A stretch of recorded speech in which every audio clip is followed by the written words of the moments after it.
Welcome to the daily update, where I'll go over the action in the market for Wednesday, February 12th, and we'll see how things look for Thursday, February 13th. Okay, the big story in Wednesday's session was CPI. It came in hot. We were pretty much unchanged with the S&P futures before the report came out, and the report came out much greater than expected, and so we tanked down. That produced a gap lower open. But we're still seeing under the surface strength here. The smart money indicators are showing that buyers are coming in, and we're looking weaker though when you look at some of our indicators, our primary indicators, the average directional movement that measures our trend, it's crossed over negative. We're showing some weakness with our moving average studies. But when you look at the moving averages themselves, the 20, 50, and 100 and 200, we're still positive there. We're getting back this support that seems to be lost. And the smart money that really controls what happens in the market, they're still coming in and buying. And we saw some improvements with our growth to value ratios and our discretionary to staples and things like that, even though discretionary has been getting hit pretty hard lately.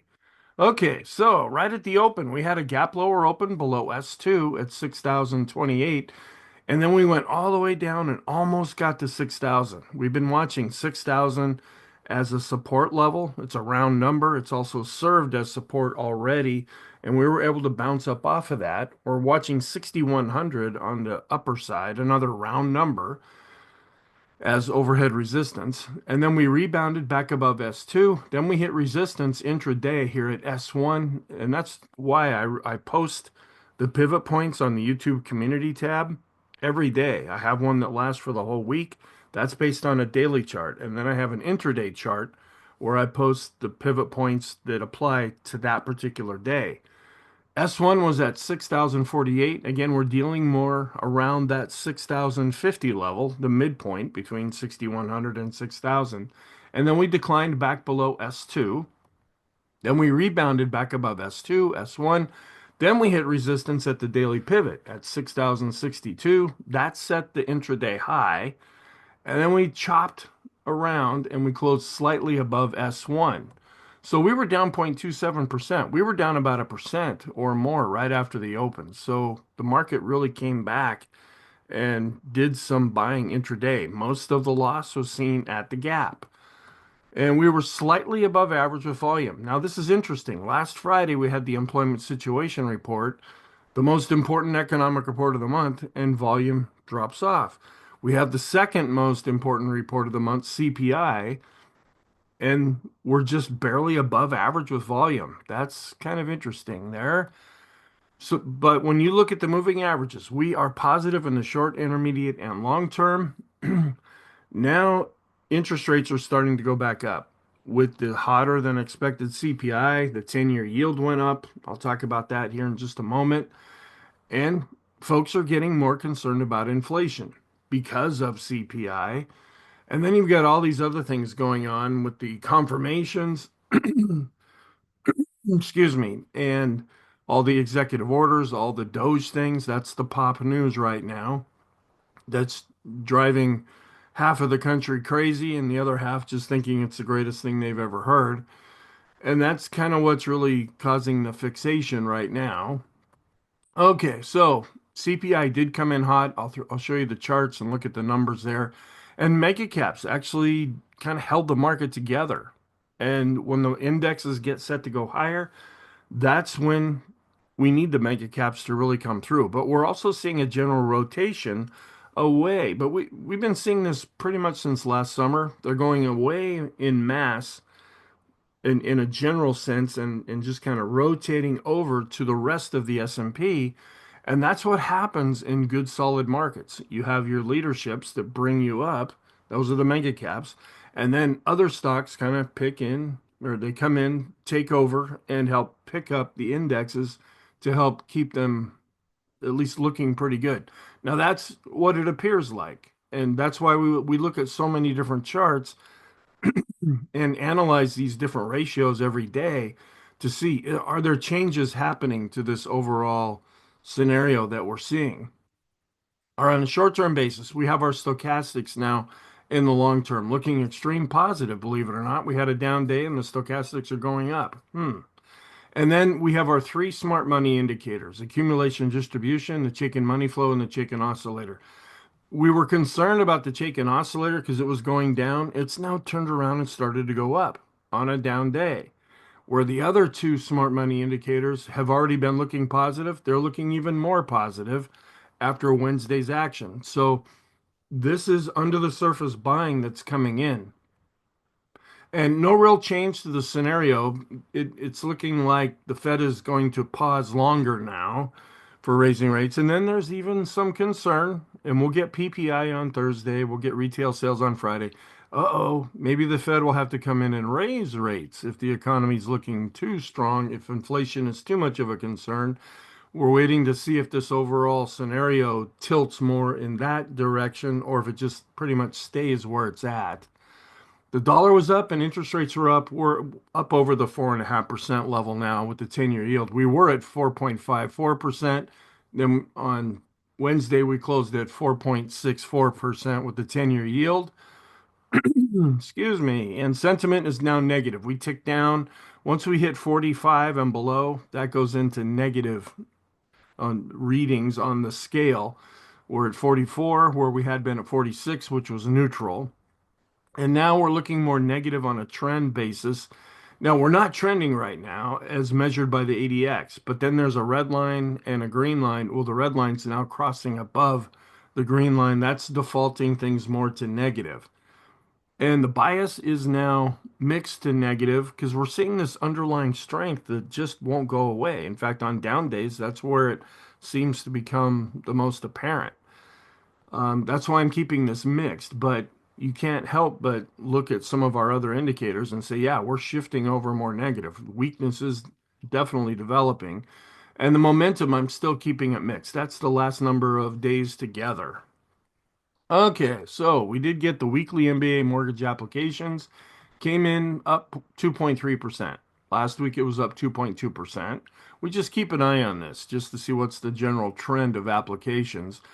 The big one was CPI, up 0.5%. They expected it to be up 0.3%. Last time it was up 0.4%. This headline number freaked the markets out. And then what also freaked it out even more is we came up with the core CPI up being up 0.4%. Last time it was up 0.3%. Excuse me. They expected 0.3%. Last time it was up 0.2%. So here is a chart of CPI year over year. And this is what's concerning the market. The blue line, which is the headline number, that's starting to go back up. And the core is still pretty much flat, but it's not going down the way a lot of folks in the market were really hoping and anticipating. We want to get down to this 2% level. That's what the Fed is shooting for in a general sense. But it's just kind of leveling out right now and not really cooperating. Then we break it out a little bit and we look at the services and commodities. Services are actually going down where core commodities are going up. And we've been seeing that in other areas of the markets with the CRB index, which measures commodities. That's been showing some strength lately there. Here's the chart that I look at, which we go back on a year over year basis. I use a rate of change looking back 12 months, showing how CPI is now going back up. And then the 1 month, month over month rate of change, this is going back up as well. And it's causing some inflation concerns in the market. Then core CPI, that's the big one. It's kind of leveling out here on a year over year basis, but going up on a month over month basis. And this is more for informational purposes. The federal budget, it has this actually going down. That just means we're going further and further negative with these numbers. And then the receipts and outlays, we're seeing receipts kind of leveling off here where outlays are really going out. That's the yellow line. And then Isabel Net, this ugly and start to finish to the week in 2025, where the last couple of years, since we bottomed in October 2022 and we've been bouncing up in a pretty solid bull market, we've seen Mondays and Fridays be the stronger days. Well, in 2025 so far, these have been the worst days. Where now this will change because we're just still at the beginning of 2025. but Monday and Friday tend to be weaker. Wednesday ends up being one of the better days, at least so far this year. Then, where is the PE ratios now? And this is one of the things that's becoming more and more of a concern is that the market is overvalued. We have the price to earnings ratio, okay, the price of an index or a stock, and then using a ratio, looking at their earnings. And if the two get too far out of line from each other, okay, that means earnings have to go up to justify the higher price, or price has to come down to be closer to a more attractive ratio, and that usually means a decline. So this is just looking at the forward PE ratios, which is what the market uses. We can use historical PE ratios, and they're very helpful, but the market goes by looking forward here, where we're coming down a little bit, but we're well above this 20 level, and we use this 10, 15, 20 scale. And this is kind of the 15 level here. That's considered to be fairly priced. And then the rest of the world, which is undervalued right now. Okay, then equity net long positioning, seeing a little bit of increase here, but the dark blue line, that's the S&P 500. And then we have the Nikkei. No, I think that's the MSCI EAF. That one's looking like a lot of people are going into that. Where then you have the emerging markets and then the Nikkei down here towards the bottom. It's hard to tell the difference between those two lighter blue colors there. And then for the fourth quarter of 2024, the earnings per share results have been better than bottom up consensus expectations. Basically, it just means companies are coming in with stronger reports than what was expected. And this is showing a little bit of a pop here. Hasn't really driven prices higher, but it hasn't really seen them fall apart as well. Is gold really at a record? Yes. This is just showing accounting for US inflation, gold is as expensive as it's ever been. This is the gold to CPI ratio here. And then what's the risk appetite? Folks are kind of freaked out right now. They're not really taking on a lot of risk. They're more showing risk aversion right now.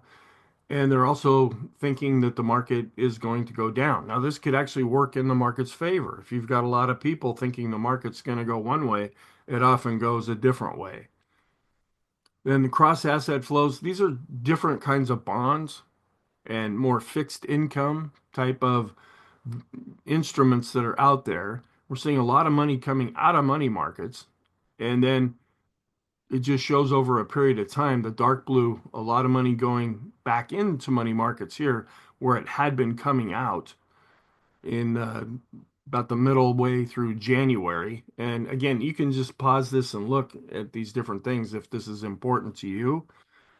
And European stocks see the best start to the year since 2000, and European stocks are doing pretty good. We got the DAX either at or near all-time highs. That's the German index, and the EU is looking pretty good.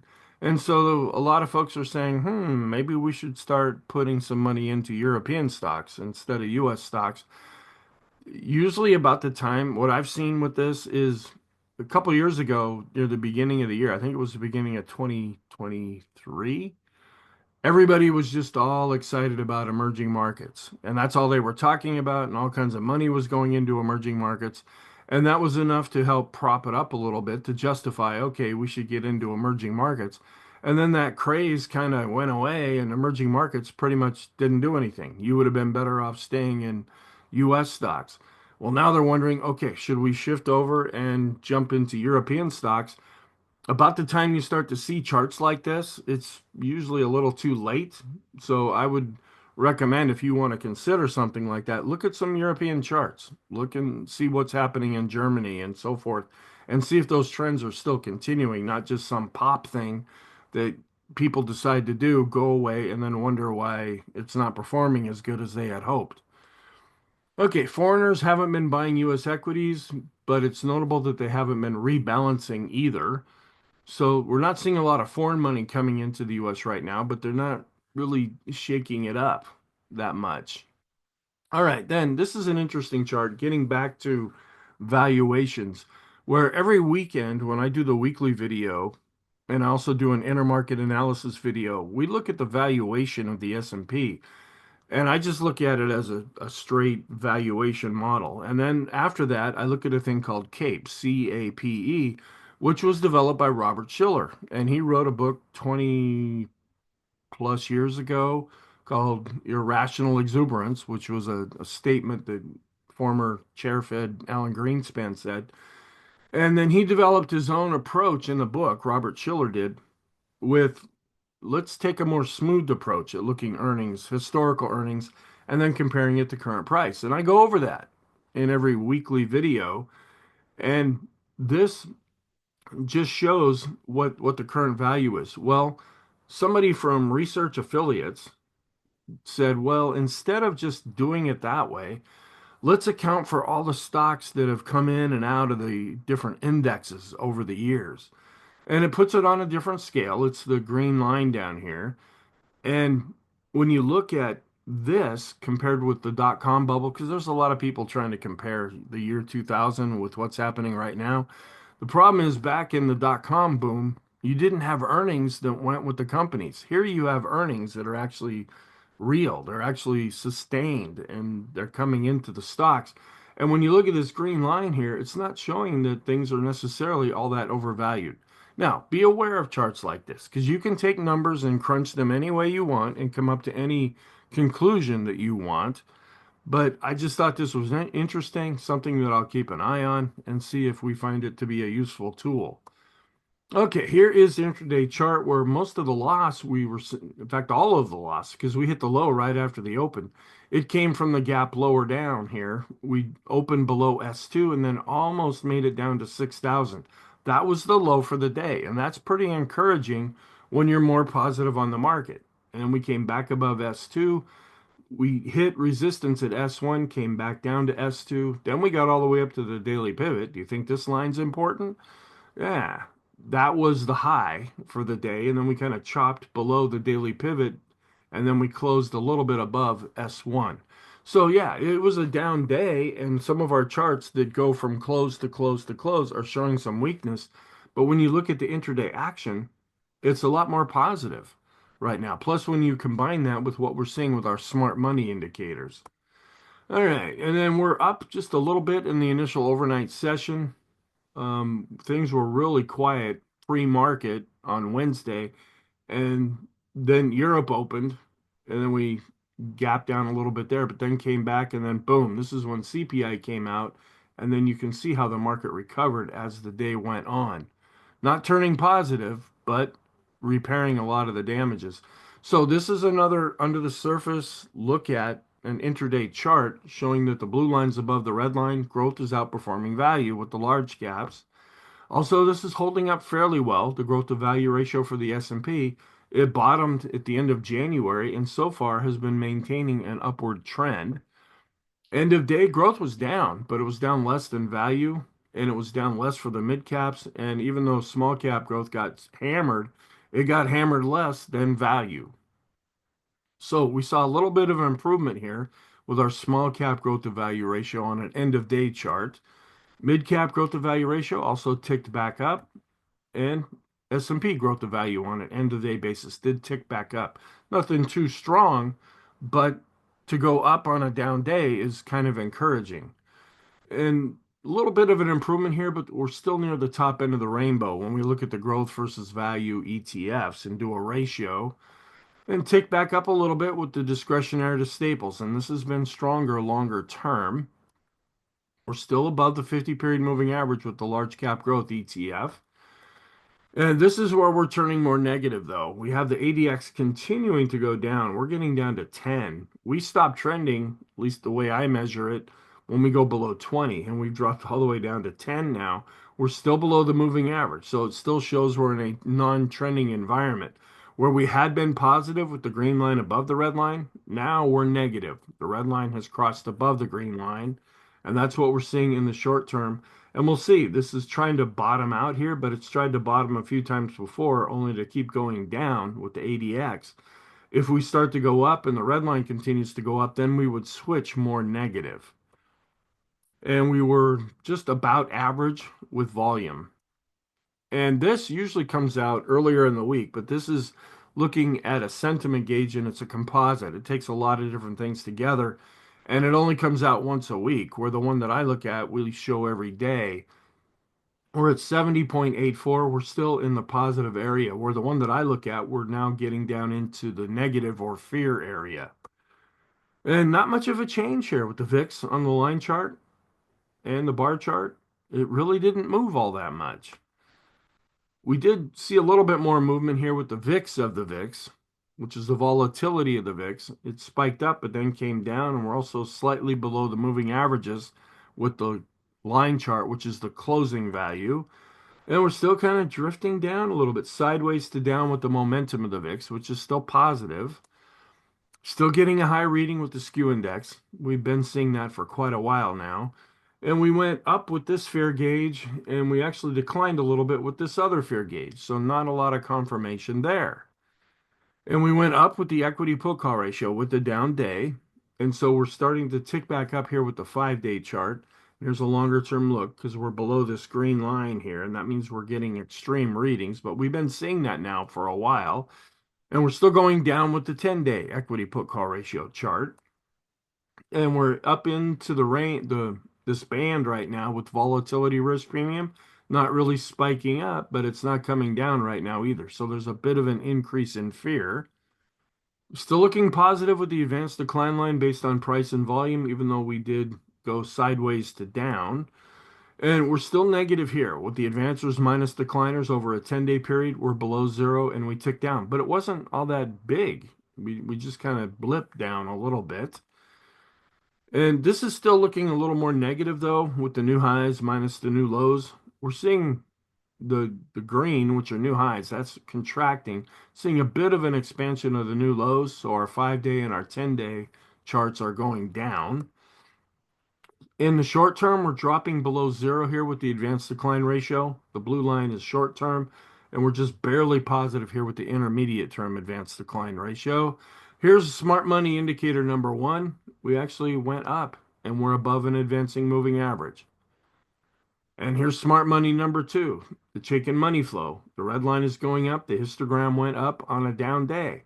So this is showing some promise here. And we're turning back up with the chicken oscillator. Where we had been declining, now we're starting to turn up, but we're already getting an extreme reading. And the vortex is still positive, but the green line's coming down as the red line's coming up. If we see a cross, that would turn this chart negative. And a little bit of a deterioration here with the advanced decline line studies coming down to the moving average with the NYSE common stock. Still above the moving average, but declining with the S&P, coming just about down to the moving average with the mid caps and dropping further below the moving average with the small caps. And this is turning more negative too. These are the moving average studies that I talked about. These are the stocks inside the S&P above their 20-period moving averages, showing good momentum there when we're above 80, and now we've been just dropping lower, and this actually turns negative when we drop below 50. We're also dropping back below 50 with the 50-period moving average study and the 100-period moving average study. We're declining, but 51 is down here at the bottom. We're still well above 50 with the 200-day moving average study. So we're dropping off just barely above average here with volume, but it has been going down lately as the market's been going sideways. And we declined with our 20, 50, and 200 period moving averages on the S&P. We're in the lower area of the Stochk RSI, and these are not giving us much of an extreme reading. It was for one day there, but then quickly wore that off. This also confirms the non-trending environment that we're seeing. And the Williams percent R is above the midpoint now, so it's a little bit more positive, but not extreme positive currently. The CCI 14 is dropping below the midpoint, and the CCI 20 is a little bit above the midpoint. So this just confirms the non-trend again.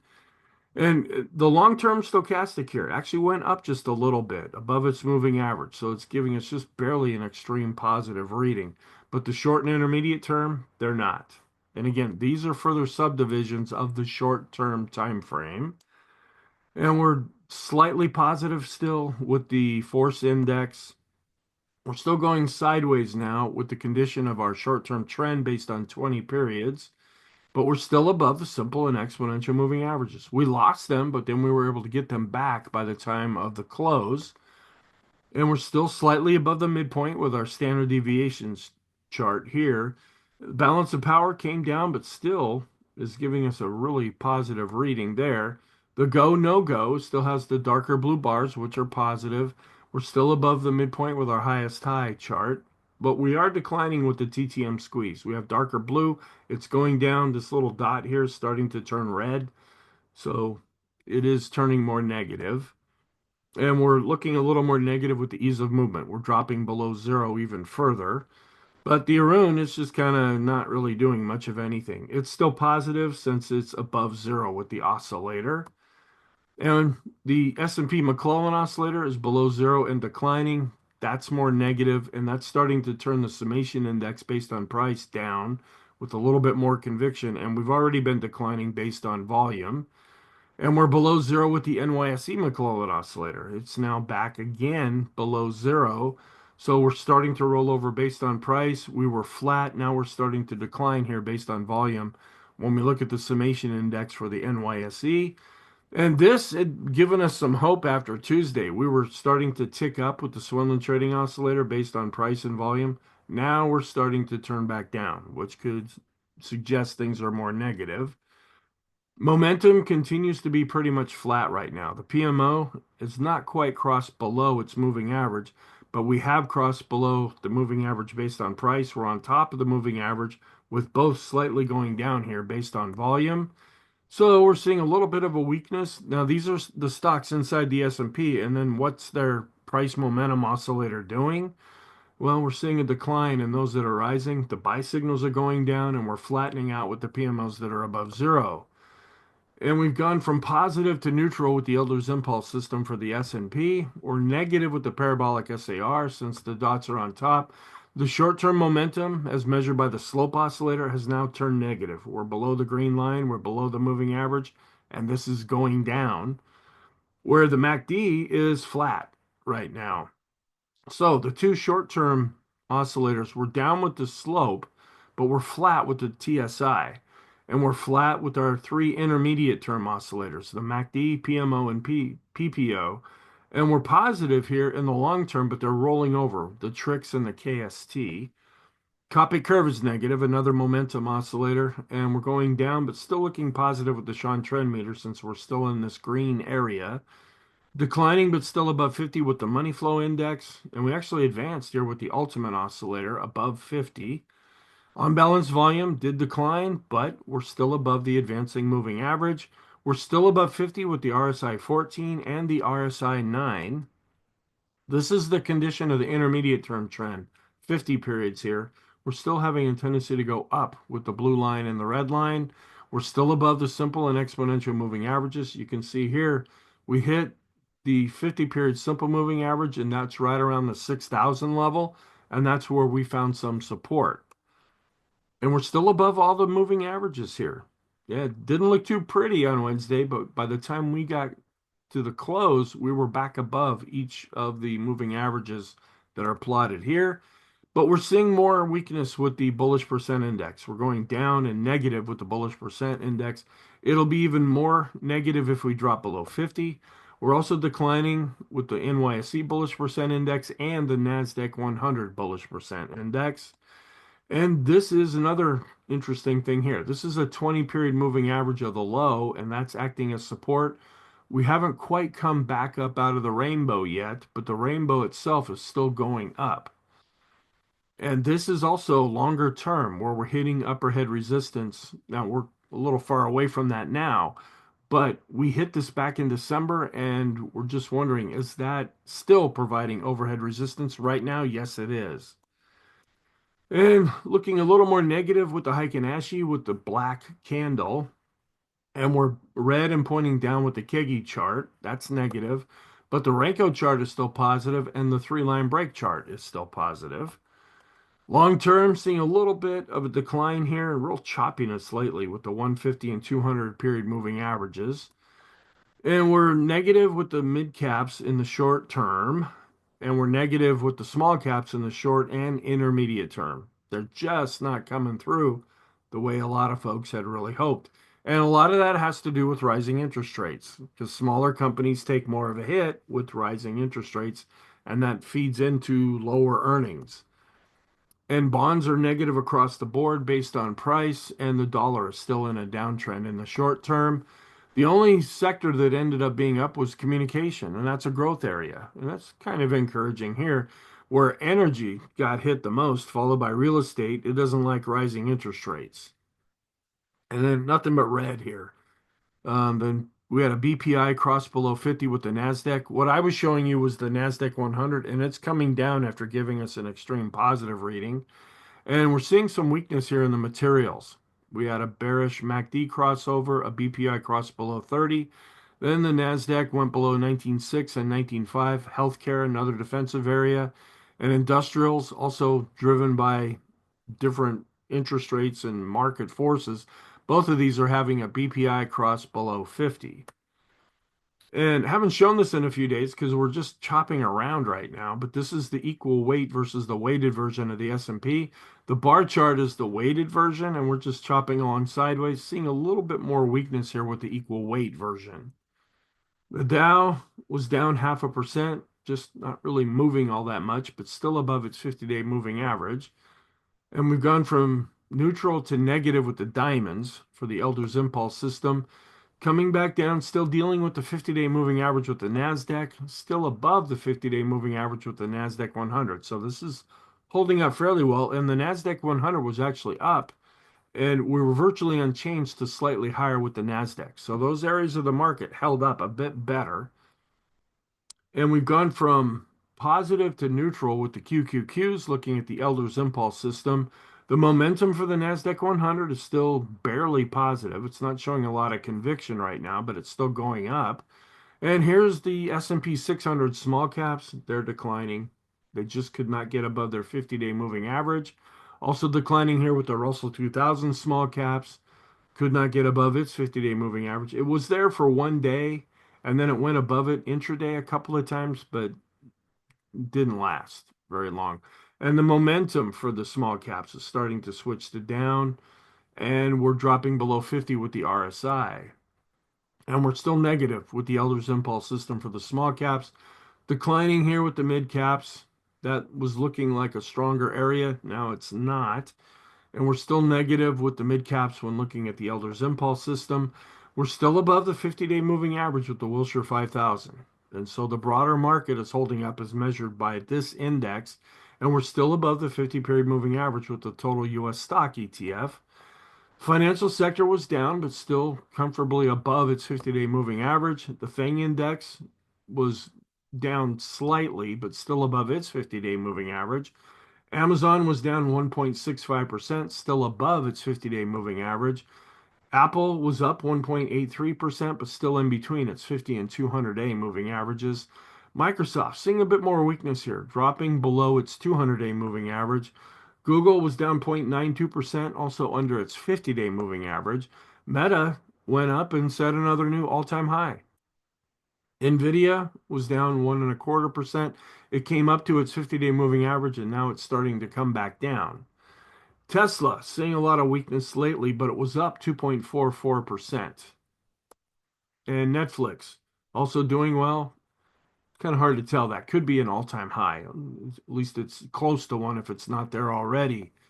And seeing a little bit of an improvement here on a short-term basis. When we look at the correlation between U.S. and world stocks, we're still pretty much flat with the longer-term correlation. Oil was down, getting into the lower ends of the 70s range. And we're still dealing with the 50-day moving average with the dollar. And we really shot up here. We were back to dealing with the 4.5% level with the 10-year yield. Now we're going back up. And so that means we're going down with the 7 to 10 year based on price. And we're still watching this. This is international. This is looking at the 10-year yield in Japan. It's continuing to go up. And this caused the problems that we saw last summer. Is that going to cause a problem again this time? And this is a newer chart where we show inflation expectations and then take a ratio with tips, which I'll be going over this most of the time in the weekend videos because we're not really moving all that much here. I just brought this up because of CPI. When this is going up, that just means inflation expectations are outperforming the tips, which also adjust for inflation and interest rates. Then looking at our growth to value ratios, showing a bit of an improvement here with the Qs to S&P, still looking weaker lately with the discretionary to S&P, and still under a declining moving average when we compare large cap growth to value. So the large caps are still declining, coming down after looking solid with the mid caps and actually ticking up. It's still below the moving average with the small caps.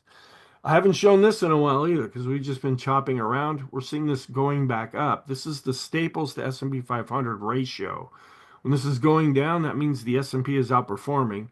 Lately, we've been seeing it kicking back up here a little bit. We'll keep an eye on this and see if we get into some kind of an upward trend.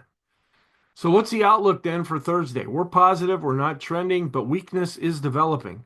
But at the same time, you could say the smart money indicators are showing some improvement there. We're going to get initial jobless claims and PPI in Thursday's session, and then we'll keep an eye on all the crazy stuff going on in the world. Then on Friday, we're going to get retail sales as well as industrial production and capacity utilization. Here's a look at what came out last time for the major reports. Seasonality, we're neutral to positive with the Dow, where we're positive with the S&P and NASDAQ for February 13th.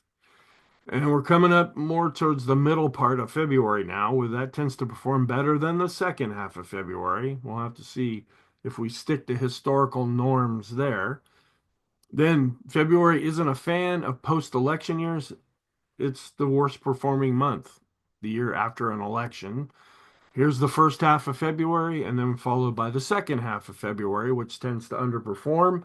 And then February is the worst month when you look at it a different way here during a post-election year. So we're in kind of a difficult time right now. And I showed this yesterday. This is more of the January barometer type of a thing. When January is up, then the rest of the year tends to be up as well. That's the kind of takeaway that we get from this. This is, do you include the 11 months going forward after January, or do you include all 12 together? And it's just measured a couple of different ways. The warning signs, a parabolic SAR is still negative. We have our 5-day equity put call ratio chart going up. It means there's more hedging going on. And the S&P McClellan oscillator and summation index, they are now negative. Copic curve is negative. We're turning back down with the Swenlin trading oscillator. Ease of movement is below 0. And our moving average studies are turning negative. They're all dropping below 50, except for the 200 period moving average study, but it is still going down. Then our smart money indicators are looking pretty positive right now. But you could suggest that they are extreme. The growth to value and discretionary to staples ratios, they're still holding up. They actually improved in Wednesday's session. And the 10-day equity put call ratio chart is going down. And when it goes down, that tends to be positive. We're seeing some weakness with the advanced decline line. And our oscillators are flat to starting to go down now. And the vortex it's positive, but it's declining. And if we see more weakness, it could actually cross over negative. The money flow and the ultimate oscillator are positive, and the financial sector continues to be positive, as well as the momentum for the NASDAQ 100. So our conclusion, we're positive. We're not trending right now. The smart money indicators are positive, but they're extreme positive. And then when we switch over to the short term, that's where we're seeing this. And that's why we're really watching the smart money indicators right now. But we're just not trending, even though we're above all the moving averages. In the intermediate term is where we're seeing more of the weakness develop. But we are still positive, and we're still positive in the long term as well. Thank you. I hope you found this helpful. Have a really good day, and I will talk to you in the next video.